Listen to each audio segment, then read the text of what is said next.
Vážení priatelia, vážení mladí priatelia, slovenskí občania, Slováci študujúci najmä v zahraničí, ale aj pracujúci v zahraničí, chcem vás osloviť s výzvou, aby ste volili, aby ste využili svoje volebné právo, aby ste prispeli k zmene.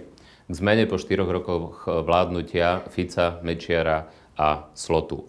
Voľby do parlamentu 12. júna 2010 sú jedinými voľbami, kedy je možné voliť aj zo zahraničia, ale na to, aby ste zo zahraničia mohli voliť, musíte čo najskôr urobiť konkrétne kroky, a to do 23.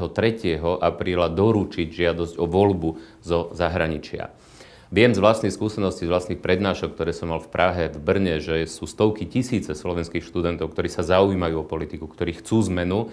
Nie všetci sa budú môcť fyzicky dostaviť na Slovensko, preto treba využiť túto možnosť, ktorá tu je.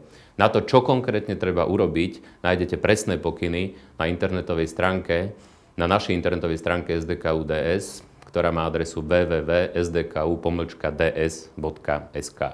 Ďakujem vám za dôveru a za váš hlas.